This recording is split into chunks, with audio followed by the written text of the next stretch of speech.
Bismillah. Assalamualaikum. Kembali dengan saya Novi Setiono dengan video pembelajaran matematika SMP. Bagaimana kabarnya hari ini semuanya?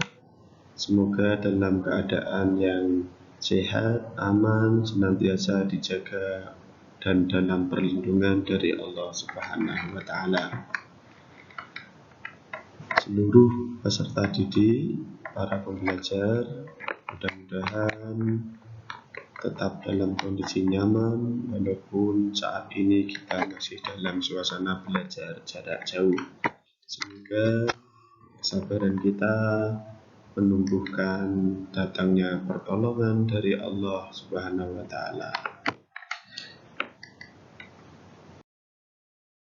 Dalam pembelajaran kali ini kita akan belajar masih tentang operasi bilangan berpangkat bulat.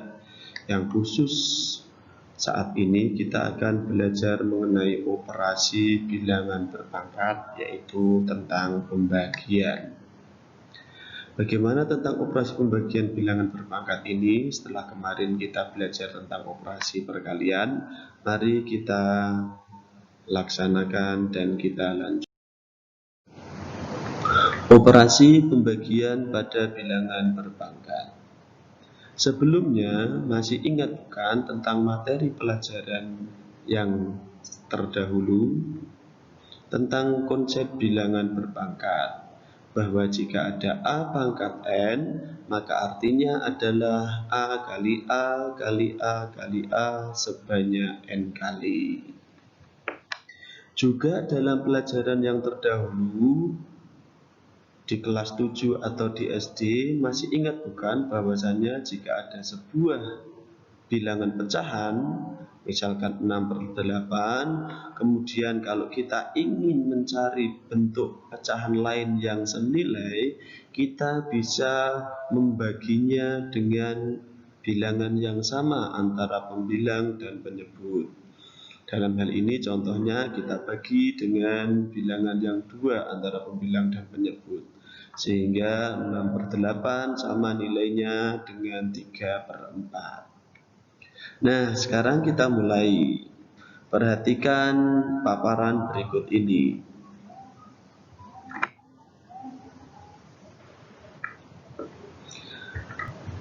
Jika ada 3/4 per 3/2 atau 3/4 dibagi 3/2. Jika kita menggunakan konsep bilangan berpangkat dan pecahan, maka sesungguhnya 3/4 itu sama dengan 3 kali 3 kali 3 kali 3. Sedangkan 3/2 berarti 3 kali 3. Kemudian kita bisa menyederhanakannya untuk mencari bentuk yang senilai. Kita bagi 3 dengan 3 antara pembilang dan penyebut dengan langkah atau banyaknya faktor yang sama, sehingga hasilnya kita peroleh 3 kali 3/1, sehingga 3 kali 3 sama dengan 3/2. Jadi jika ada 3/4 dibagi 3/2, hasilnya adalah 3/2. Dan ternyata jika kita menggunakan sifat daripada perpangkatan, kita lihat bahwasanya 3/4 dibagi 3/2 itu cara mengerjakannya sama juga halnya dengan 3/4 dikurangi 2, sehingga hasilnya adalah 3/2. Perhatikan bilangan pangkatnya. Apabila sebuah bilangan berpangkat dibagi dengan bilangan berpangkat yang lain, di mana bilangan pokoknya adalah sama, dalam hal ini 3, maka pangkatnya tinggal dikurangkan. Contoh berikutnya, bagaimana dengan bilangan bulat negatif dengan berpangkat? Mari kita lihat bersama-sama. Ada sebuah bilangan pecahan negatif, yaitu negatif 5 dipangkatkan 5 dibagi negatif 5 dipangkatkan 3.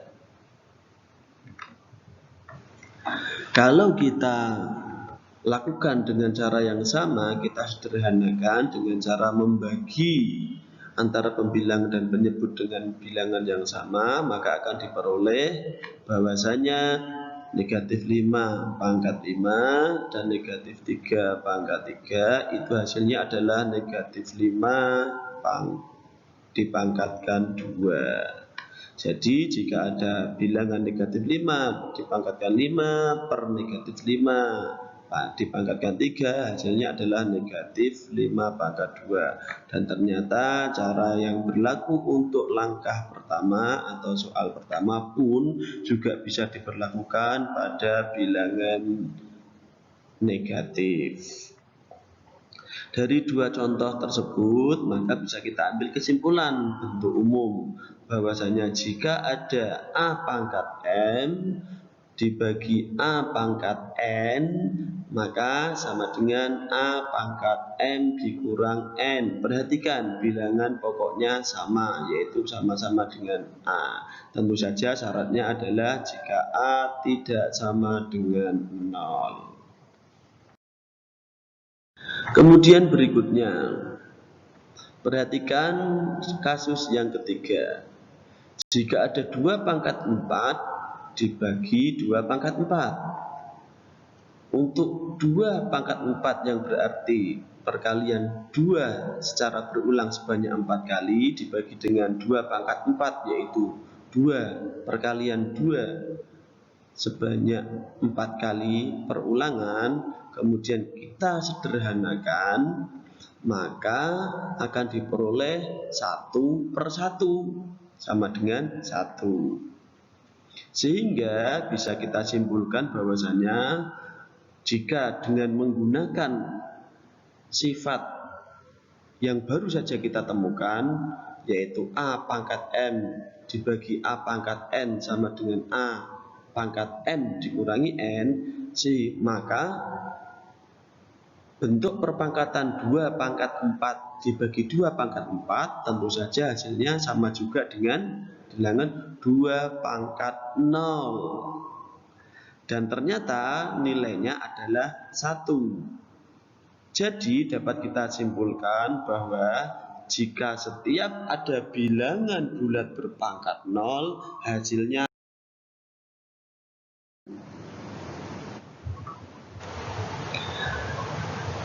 dari paparan 3 buah contoh kasus di atas, dapat kita buat suatu kesimpulan atau ringkasan.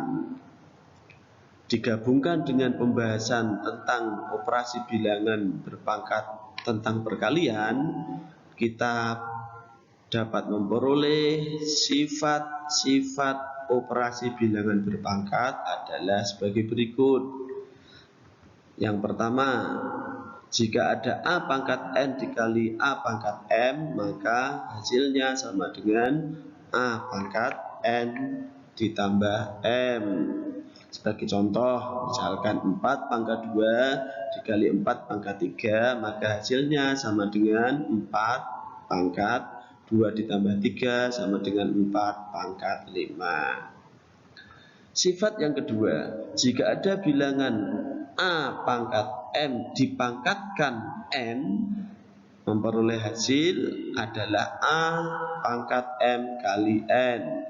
Contoh kasusnya, jika ada 3 pangkat 2 dipangkatkan 4, sama artinya dengan 3 pangkat 2 kali 4, sama dengan 8. Kemudian sifat yang ketiga, apabila ada A kali B kemudian dipangkatkan M, maka sama juga dengan A pangkat M dikali B pangkat M.